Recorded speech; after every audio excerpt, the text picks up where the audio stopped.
Alright, today we're going to be looking inside this Nikon V3. I've already kind of been inside it a few times, tinkering around, toying around with it. Converted it briefly to take IR photos, and then I got a little bit ambitious trying to change out the little LED here that is used as an AF assist beam. Normally it displays a green light that helps it autofocus. And since I wanted to take IR photos, I was trying to put in a IR emitting LED that I got from a remote control. Unfortunately, during my soldering process, maybe I overheated something, or maybe a little static shot got to the board, or there's also a little connector I kind of damaged in there as well, although it still seems to have a good connection as far as I can tell. Anyway, now the camera does not function really anymore. Like if I try to turn on, we get a little green light there, and the aperture kind of opens and closes, and it shuts off again, and the little display here never turns back on. So I don't think I can really fix this anymore. I've tried taking it apart, putting it back together to see if there's anything else I might have screwed up, but that's where it is. But anyway, I just kind of wanted to take it apart and show you what I did to do an IR conversion on this, since there's no tutorials or anything out for this specific model, and I know some people like me are just curious about what's on the inside. So without further ado, here we go. So first off, we really don't need this lens. You just press that little button there and you turn it to take it off. Next thing we can do is just remove the battery.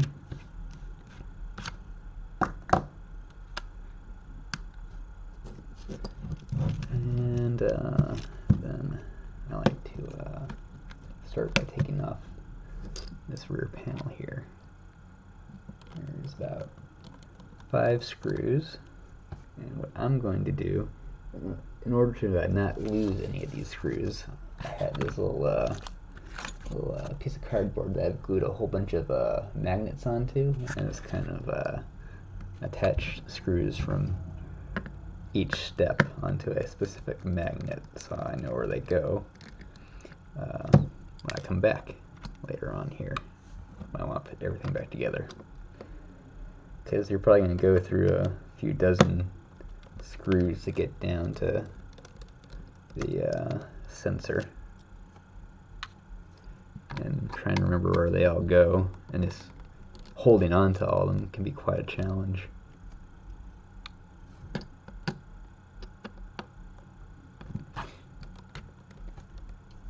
some better light in here.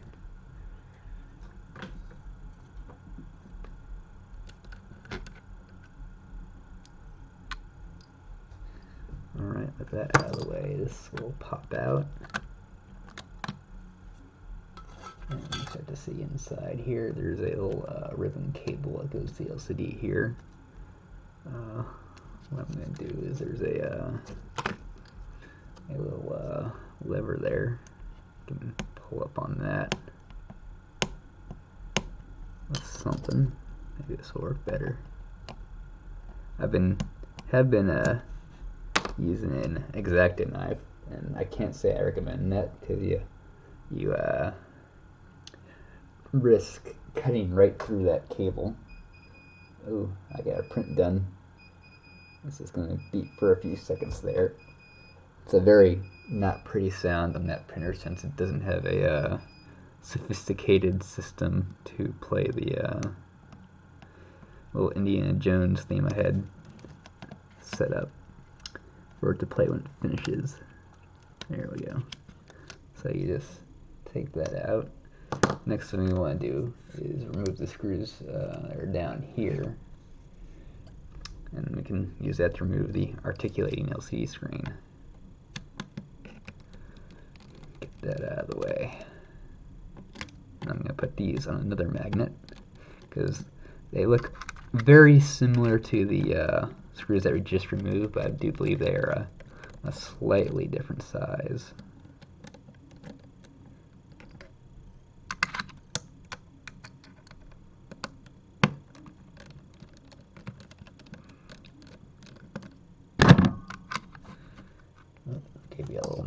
there.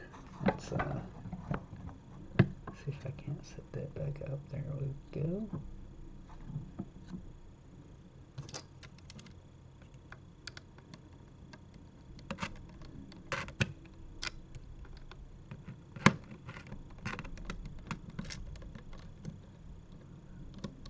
Get this last screw on there, that'll just lift away.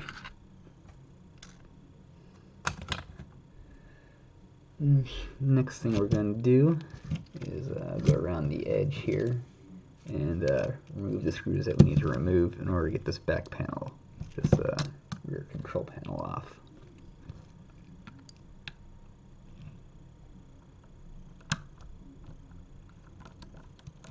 And again, these will go onto a separate magnet. There's a little one hidden in this compartment down here.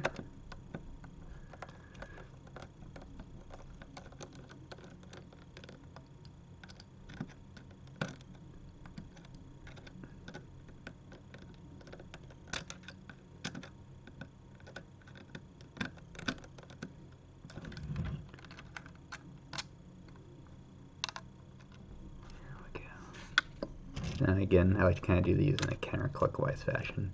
If you haven't already, make sure you remove your memory card right here, because it's going to get caught when we try to take this panel off. And there's going to be 3 screws on the bottom.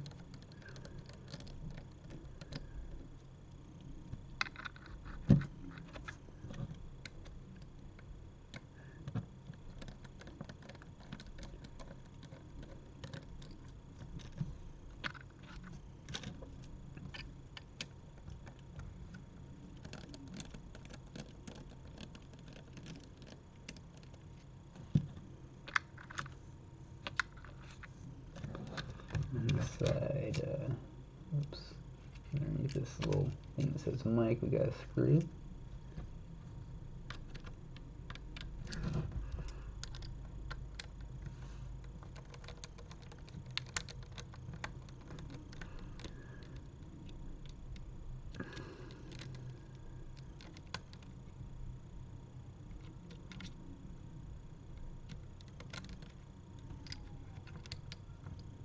Screws are just not want to quite come out with the driver today. There we go. And then the last one was tricky for me to find. Initially I thought it was right here, but then I couldn't figure out how to get that off, so I kept looking around. And eventually I came back and started prying this right here with an X-Acto knife. And it does in fact come off for the last screw that we need to get to in order to get this panel off.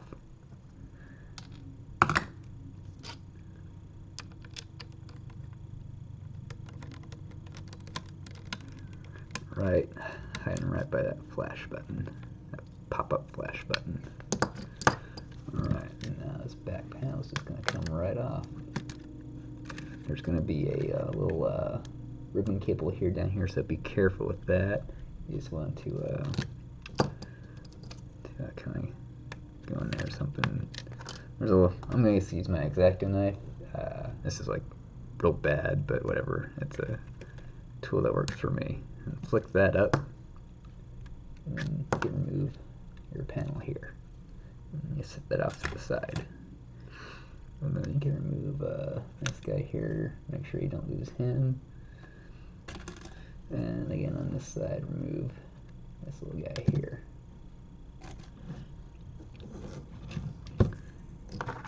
Next screw, this one in the corner.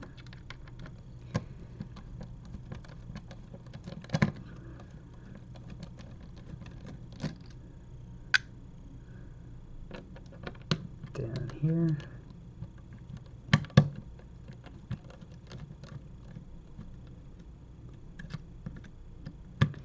And if you are going to be doing an IR conversion, I do suggest you pre-cut a piece of glass, a clean piece of glass, and you want this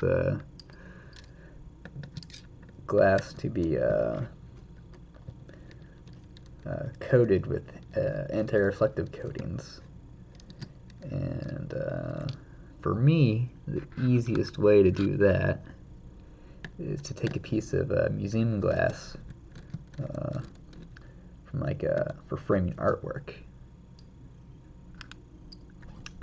and have that cut down. I know the big pieces can be real expensive, but frame shops will usually have a bunch of scraps, and they might give you a deal on the little piece that you need. I think it's only about 18 by 21 millimeters.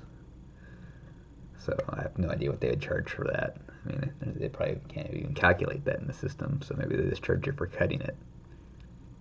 Alright, now we're going to take off this guy here, which is kind of like our heat sink and shield for electromagnetic interference or whatever. And then we have a whole bunch of connectors here that we need to disconnect, plus 2 more screws. And one is right here.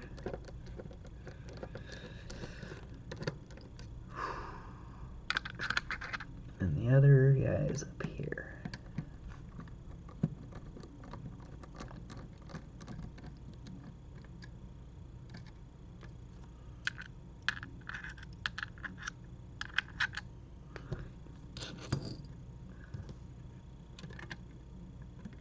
So these 2 guys here come out. This guy just pops off. And then there's 2 guys over here. Just lift up on that again.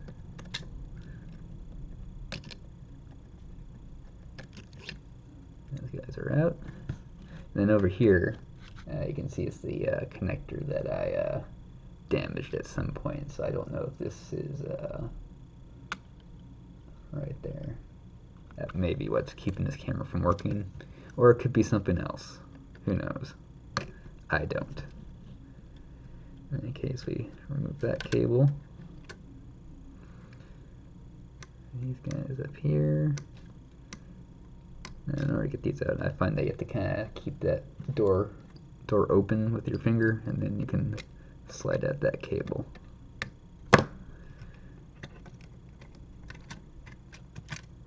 Getting closer here.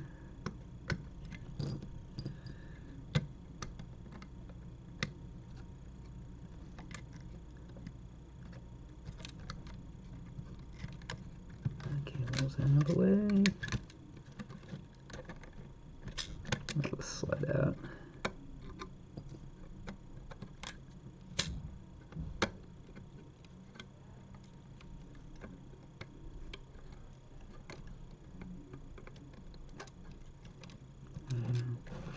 And then we kind of have to go underneath these guys to pop them out.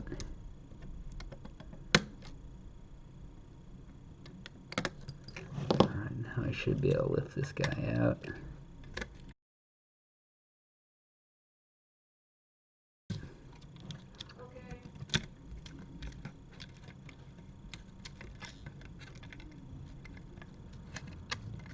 There we go. Got that board out of the way. Be careful with it. We don't want to do any static shocks to it, and that's probably what has screwed me up on this project.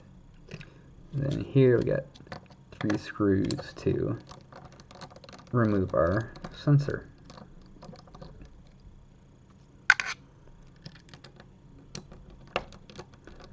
Oh, and there's going to be one more connector as you take this guy out that we're going to have to deal with.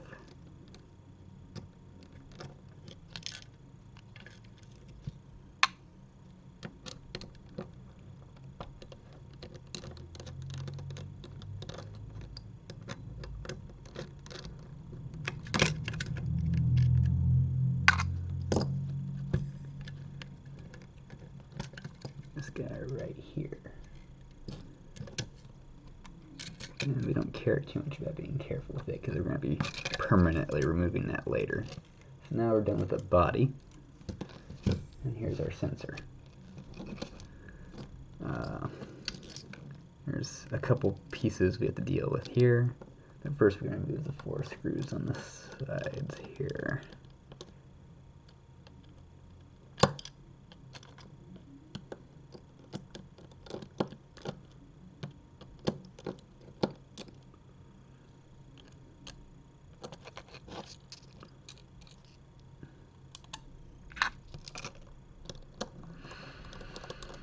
Oh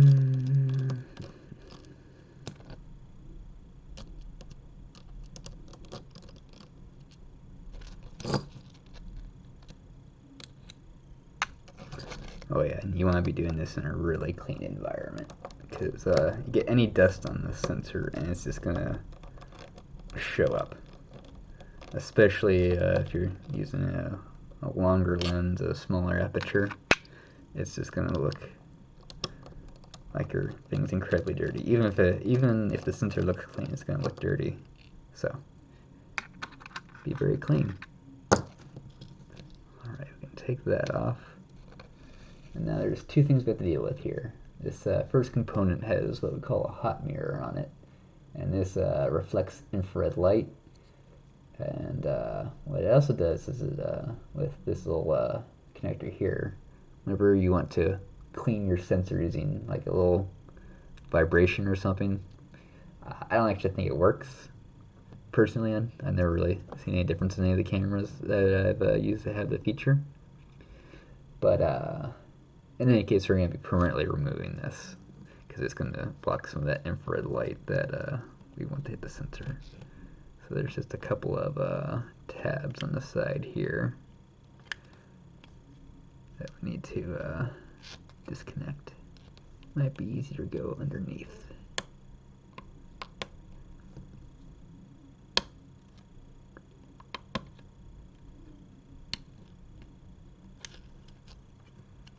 Take that off,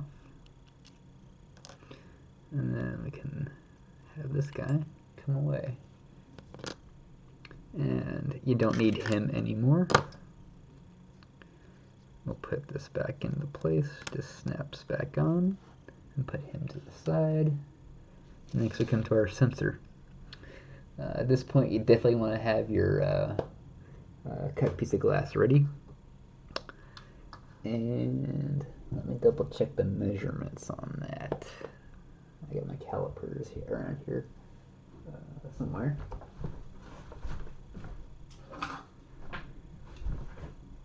Here we go. It's always good to have a pair of calipers.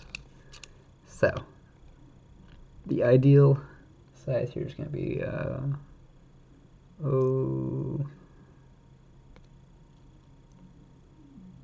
about 20.5 millimeters.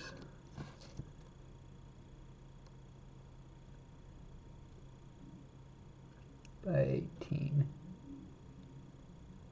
Maybe a hair larger.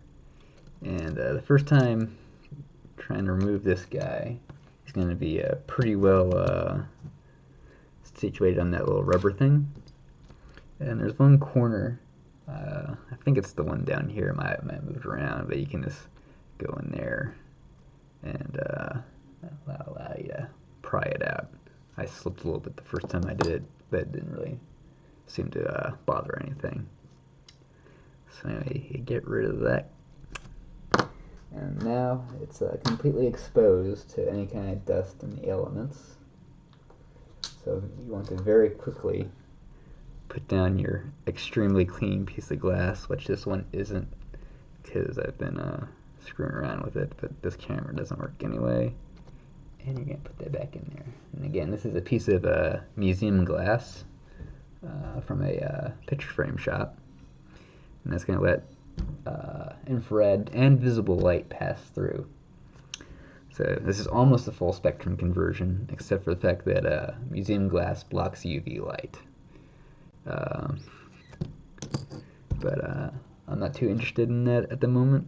It'd be something cool to try, but getting your hands on a UV pass filter that actually works seems a bit difficult. Infrared filters are much more common. Next, we just kind of put things back together.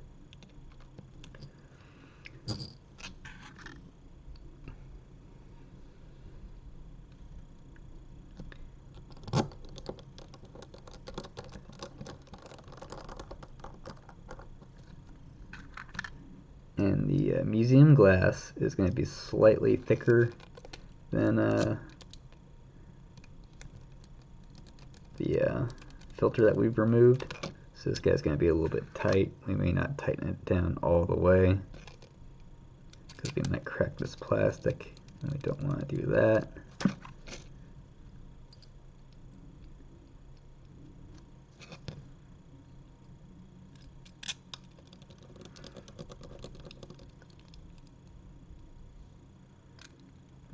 Ease up a little bit on it. Oh yeah, if you put too much pressure on it too, you might crack the museum glass. I had that happen to me on another camera. Thankfully it was only in the very corner, so it wasn't going over the imaging area, but that does give you an ingress point for dust and such. I don't have any plans to replace that on that other camera, just because it's not bothering anything right now, and anytime you take that cover off, you're exposing your sensor to dust. Alright, now we go back to our body.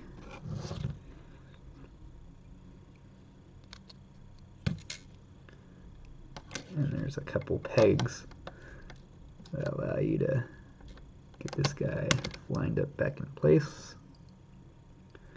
Put the three probably largest screws that they got in the entire camera back into place. And the great thing about converting these little cameras versus a DSLR is they focus using the sensor. And the Nikon 1 series has phase detect elements on the sensor. And phase detect is just quite a bit faster than contrast detect, which looks at the entire picture and sees where the contrast of edges are, which is going to be highest when it's in focus.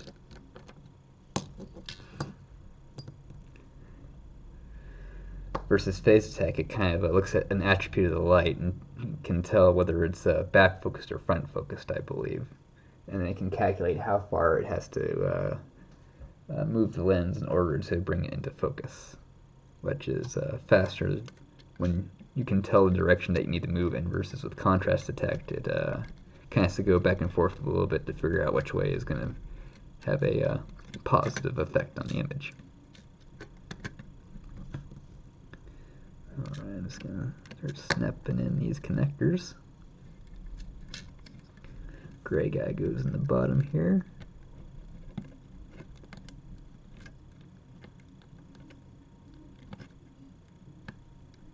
The more colorful one goes on top with a gray wire on top.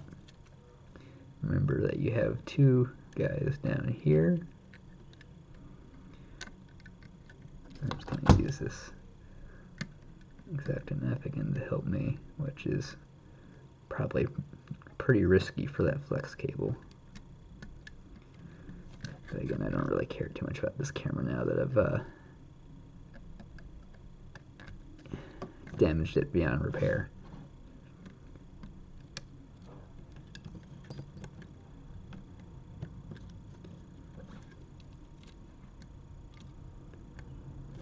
These guys just push in. In fact, they have written on them a little word that says push. Give you some good directions. These guys, you can't lift up that door again in order to get them in all the way.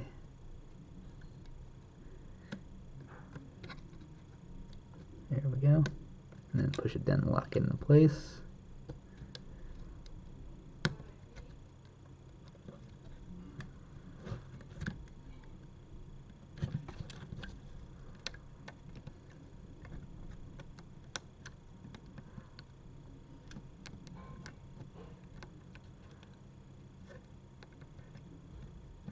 I'm probably putting like a lot of extra stress on these connectors, and I may have cracked one at some point. Maybe that's why it's not working for me anymore. I don't know.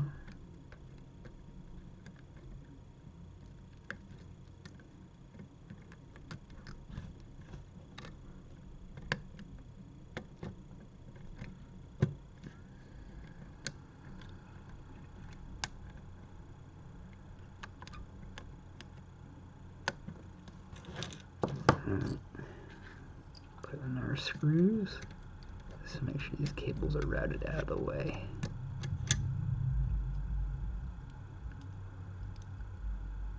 One thing I like about the V series of the Nikon 1 is For the first two models, you had a built-in viewfinder, electronic viewfinder, which is great for infrared because then you can see infrared light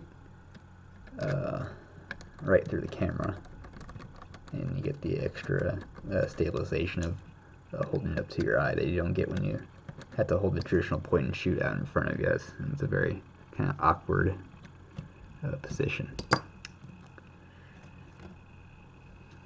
Put this guy back into place.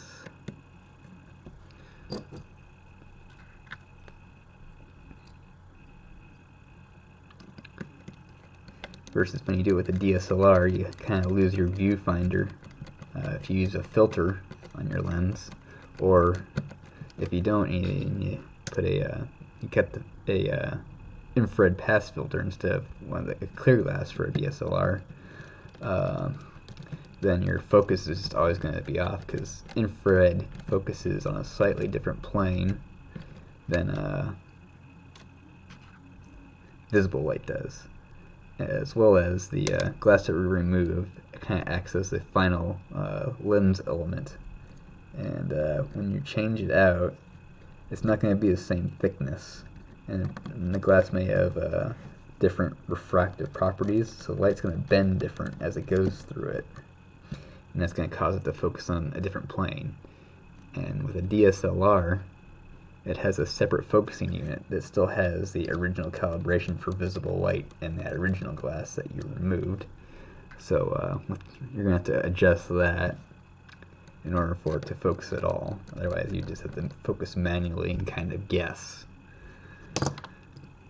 Alright, we have all those screws in place. Next, we got to put this guy back on. And there's a little bit of an order of operations here. So, I got this guy here, which kind of goes over on my point. We're going to take it apart. And on the other side, we're going to take that guy out too. There's a little tab here. We want to slide that underneath that little piece of copper.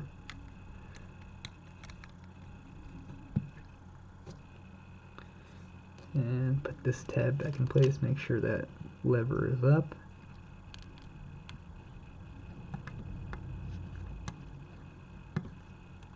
Get that down.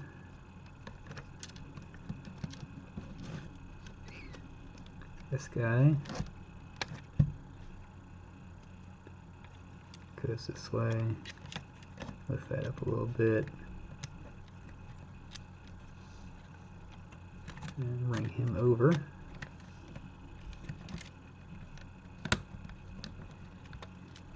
And there's some snaps up here that'll snap into place. And we proceed with our screws.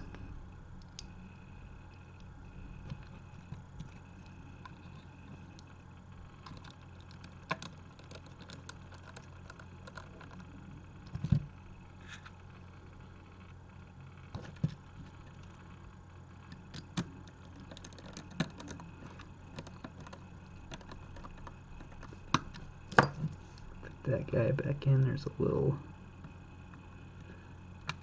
notch in there. Go for our 3 bottom screws. The leftmost screw is going to be the shortest screw on the bottom. The 2 near the tripod mount there are going to be a little bit longer.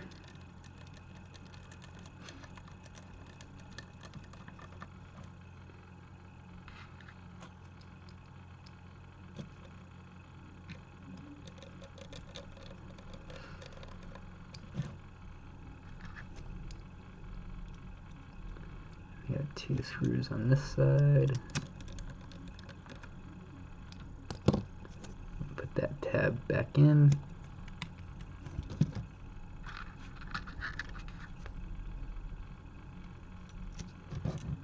Up by the flash release. Put this guy back in.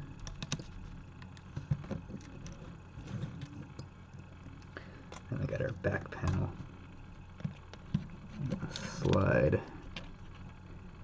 that back into place.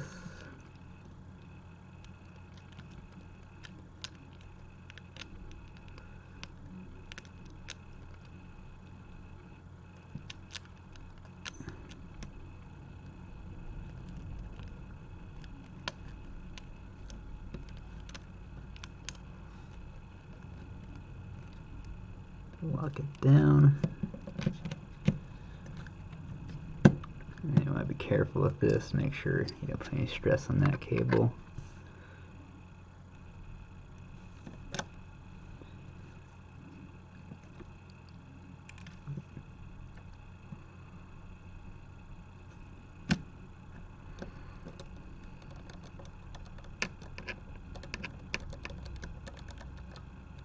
Yeah, I'll hold it in place.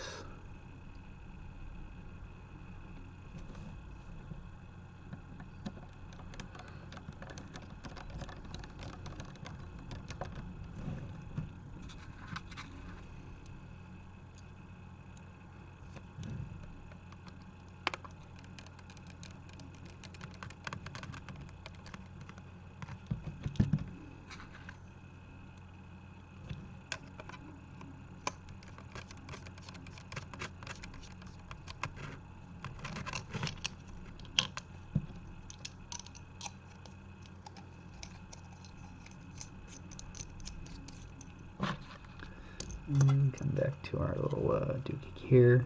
The side that doesn't have the curved edges on will slot in right under there.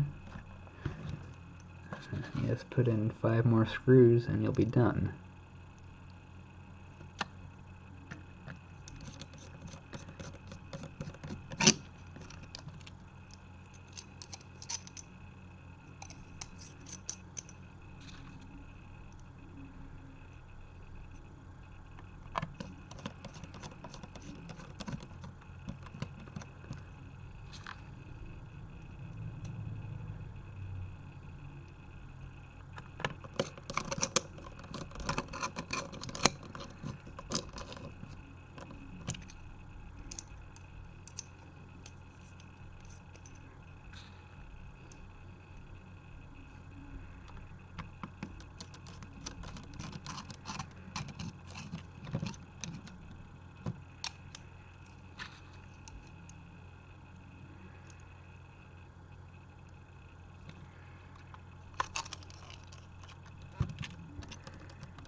And this would be the part where you put in the battery.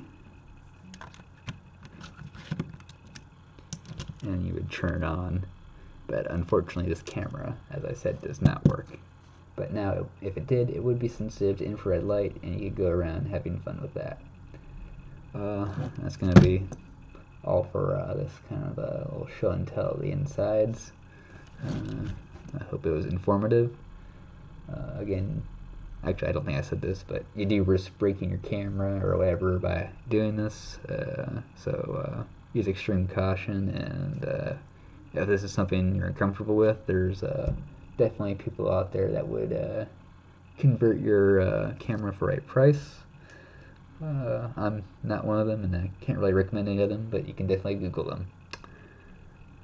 Hope this was a enjoyable experience for you, and see you next time.